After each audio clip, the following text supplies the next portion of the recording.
ওমরে ফারুকের জীবন যখন চলে আসলো, আর একটা কথা বলি, ওমর কি ছিলেন! আল্লাহু আকবার বলেন।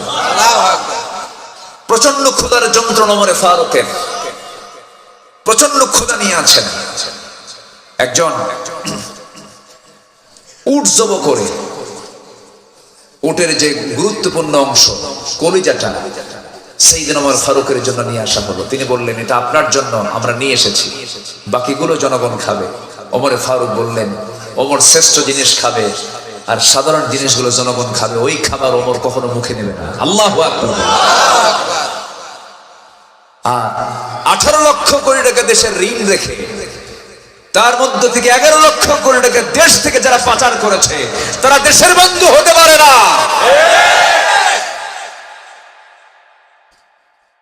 শ্রী মহাত্মা গান্ধী বলেছেন, ভারতের অশান্ত পৃথিবীকে শান্ত করার জন্য ওমরের মতো একটা শাসক বর্তমান দুনিয়াতে দরকার।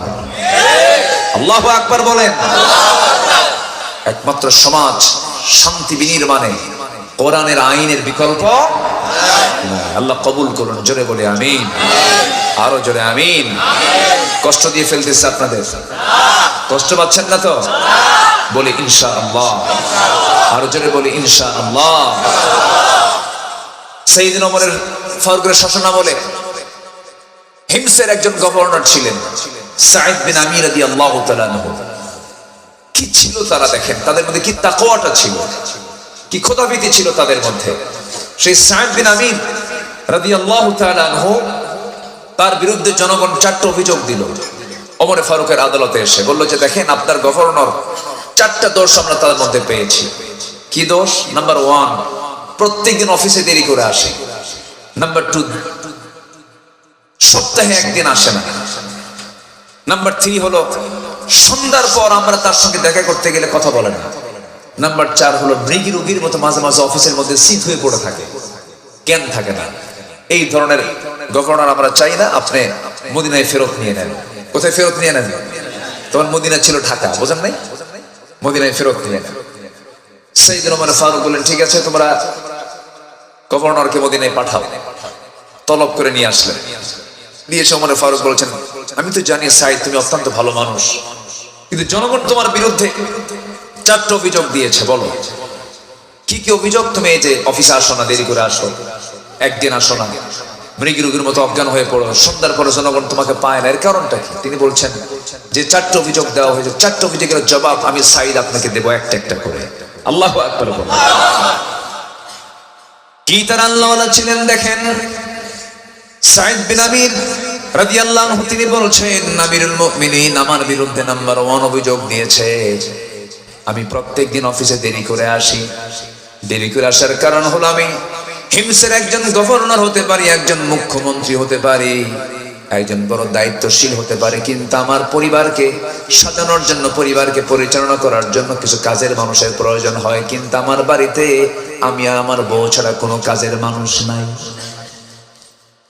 আমার অনেকগুলো সন্তান সন্ততি, তাদের রান্না বান্না, তাদের কাপড় চোপড় ধোয়া সবকিছু সম্পন্ন করতে গিয়ে, আমি আমার বউকে হেল্প করতে গিয়ে দেখা যায় নির্দিষ্ট টাইম পার হয়ে বাড়ির কাজগুলো করতে একটু সময় বেশি লেগে যায়, এই জন্য অফিসে আসতে আমার দেরি হয়ে যায়।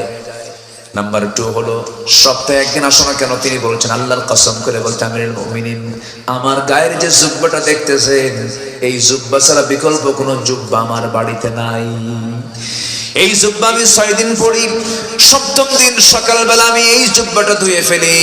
ধুয়ে ফেলার পর আমার গায়ে অন্য কোনো বিকল্প কোনো কাপড় থাকে না, অন্য কোনো জুব্বা থাকে না। জুমার নামাজ পড়তে যাব, এই জুমার নামাজের আগ দিয়ে জুব্বাটা যখন শুকে যায়, নামাজ পড়তে যায়, এই জন্য একদিন আমার যাওয়া হয় না, আমি একদিন যেতে পারি না অফিসে। নাম্বার 3 হলো তুমি সন্ধ্যার পর জনগণের সঙ্গে কেন কথা বলো না, কেন ডাকে সাড়া দাও না? তিনি বলছেন, আমিরুল মুমিনিন সকাল থেকে সন্ধ্যা পর্যন্ত জনগণের পাশে আমি দাঁড়িয়ে থাকি, তাদের সেবা করে সন্ধ্যার পর ঘরের মধ্যে ঢুকি, পরিবারকে সময় দেই কিছু সময়, এবং এশার নামাজ পড়ে খাওয়া দাওয়ার পর ওই যে সেজদায় পড়ে যায়, ফজর পর্যন্ত সারাদিন কথা বলি জনগণের সাথে, সারা রাত কথা বলি আমার আল্লাহর সাথে। নাম্বার 4, সাঈদ তোমার বিরুদ্ধে অভিযোগ হলো মাঝে মাঝে তুমি মৃগী রোগীর মতো অজ্ঞান হয়ে অফিসে পড়ে থাকো কেন? তিনি বলছেন, আমিরুল মুমিনিন এমন একটা বিষয় আপনি আমাকে মনে করে দিলেন, আমার চোখে পানি চলে এসেছে। আমিরুল মুমিনিন আমি অজ্ঞান হই না, কিন্তু অজ্ঞান হতে বাধ্য হই, কারণ মাঝে মাঝে আমার একজন সাহাবীর কথা আমার চোখের সামনে ভেসে ওঠে। আমি সেই সময় ইসলাম কবুল করতে পারি নাই, কিন্তু আমার চোখের সামনে তাকে দুনিয়া থেকে বিদায় করে দেওয়া হয়েছে। কে বলো? ও সাইদ, কে কোন সাহাবী বলো? সঙ্গে সঙ্গে তিনি বলছেন, আমিরুল মুমিনিন সেই সাহাবীর নাম হলো খুবাইব বিন আদি রাদিয়াল্লাহু তাআলা আনহু। খুবাইবকে যখন মক্কার কুরাইশ মক্কায় ধরে আনলো, মদিনা থেকে ধরে এনে জেলখানায় তাকে জোর করে হাত পা বেঁধে রেখে দিল, খাবার বন্ধ করে দিল। আমি খুবাইব নিজের চোখে দেখেছি জান্নাতের ভিতর আল্লাহ রাব্বুল আলামিন জান্নাতের আঙ্গুরগুলো খুবাইবের ঘরের মধ্যে পৌঁছায়া দিয়েছেন। জোরে বলুন সুবহানাল্লাহ। আমি আমার নিজের চোখে এই বরকতের দৃশ্যগুলো দেখেছি, কিন্তু আমি ঈমান আনতে পারি নাই। সেই সময় ওই খুবাইবকে শেষ পর্যন্ত ফাঁসির মঞ্চে ঝুলিয়ে মারা হলো। ফাঁসির মঞ্চে তুলে শুলে চড়ায় হাত বাঁধা হলো, পা বাঁধা হলো।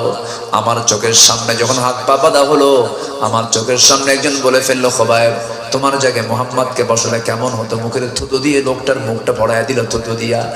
একজন রেগে গিয়ে খেপে গিয়ে খুবাইবের হাতটা সে এক আঘাতে হাত কেটে ফেললো, আরেক আঘাতে বাম হাত কেটে ফেললো, দুই পা কেটে ফেললো। আরেকজন কাফের এসে আমার চোখের সামনে তরবারি দিয়া বুক দিয়ে ঢুকায় পিঠ দিয়ে বের করে দিল। খুবাইব দুনিয়া থেকে বিদায় নিলেন।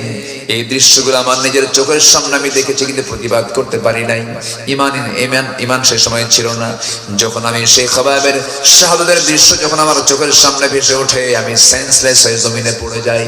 ওমরে ফারুক কাঁদতে কাঁদতে বলছেন, সাইদ রে, বুঝতে ভুল করেছিলাম, তুমি আমার চাইতে পরেজগার শাসক, তোমাকে হিমসের গভর্নরের দায়িত্ব আমি আবার দিয়ে দিলাম। জোরে বলুন সুবহানাল্লাহ। এগুলো হয়েছে কার ভয়ে? আসতে বলবেন না, কার ভয়ে? তাকওয়া অবলম্বন করার দরকার আছে না নাই? আসতে বলবেন না, আছে না নাই? আমরা তাকওয়া অবলম্বন করব, জোরে বলি ইনশাআল্লাহ। মিথ্যা কথা বলবো না, জোরে বলি ইনশাআল্লাহ। ধৈর্য ধরবো, জোরে বলি ইনশাআল্লাহ। ভরসা করব কার উপরে? ওমাইয়া তাওয়াক্কাল আলাল্লাহ ফাহুয়া হাসবুহ। নাম্বার 8 হলো আখিরাতের আবাসকে মূল লক্ষ্য হিসেবে গ্রহণ করে নেওয়া। নাম্বার 9 হলো নিজেকে পরিবারকে জাহান্নাম থেকে বাঁচানোর জন্য চেষ্টা করা। নাম্বার 10 হলো তওবা করা। নাম্বার 11 হলো আল্লাহর পথে ব্যয় করা। নাম্বার 12 হলো শিরকের অন্তর্ভুক্ত সমস্ত পাপ থেকে নিজের জীবনকে বাঁচিয়ে রাখা। নাম্বার 13 হলো আল্লাহর প্রদত্ত একমাত্র সঠিক পথ ইহদিনাস সিরাতাল মুস্তাকিমকে একমাত্র বেছে নেওয়া। নাম্বার 14 হলো আনুগত্য করতে হবে কার? আরো জোরে বলেন কার? নাম্বার 15 হলো সর্বক্ষণ আল্লাহর সামনে দাঁড়ানোর ভয়ে হৃদয়ে লালন করা, দাঁড়ানোর ভয় হৃদয়ে লালন করা। আল্লাহর সামনে একদিন দাঁড়াতে হবে, মুখোমুখি হতে হবে, বিচার করবেন, আমার হিসাবগুলো নেবেন। আল্লাহর সামনে একদিন আমি দাঁড়াবো, এতে কোনো বিন্দু পরিমাণ সন্দেহ নাই। বিচার করবেন আমার কে? আসতে বলেন, কে বিচার করবেন? আল্লাহ বলছেন, ওয়াম্মা মান খাফা মাকামা রাব্বিহি ওয়া নাহান নাফসা আনিল হাওয়া ফাইন্নাল জান্নাতা হিয়াল মাওয়া। জোরে বলুন আল্লাহু আকবার। যারা দিলের মাকামে আল্লাহর ভয়টা জাগ্রত হয়ে যাবে, তারা ঠিকানা হয়ে যাবে জান্নাতের মাওয়া। আল্লাহ রাব্বুল আলামিন সবার দিলের মধ্যে আল্লাহর ভয়কে জাগ্রত করে দেন। জোরে বলি আমিন। আরো জোরে আমিন, আরো জোরে আমিন। জি, আমি 15টা শেষ করে দিলাম। এখন দোয়া করবো না? আলোচনা চালাবো? আলোচনা চলুক, হুজুর মুরুক। জিকির করি লা ইলাহা ইল্লাল্লাহ, আর জোরে লা ইলাহা ইল্লাল্লাহ, আর জোরে লা ইলাহা ইল্লাল্লাহ, সুবহানাল্লাহ, আলহামদুলিল্লাহ, লা ইলাহা ইল্লাল্লাহ, লা ইলাহা লা ইলাহা ইল্লাল্লাহ মুহাম্মাদুর রাসূলুল্লাহ সাল্লাল্লাহু আলাইহি ওয়াসাল্লাম। যে যেখানে আছেন আমরা বসে পড়ি, নামাজের মতো করে বসি, নামাজের মতো করে। 12টা ক্রস হয়েছে, আমরা সব দিকে তাকাবো।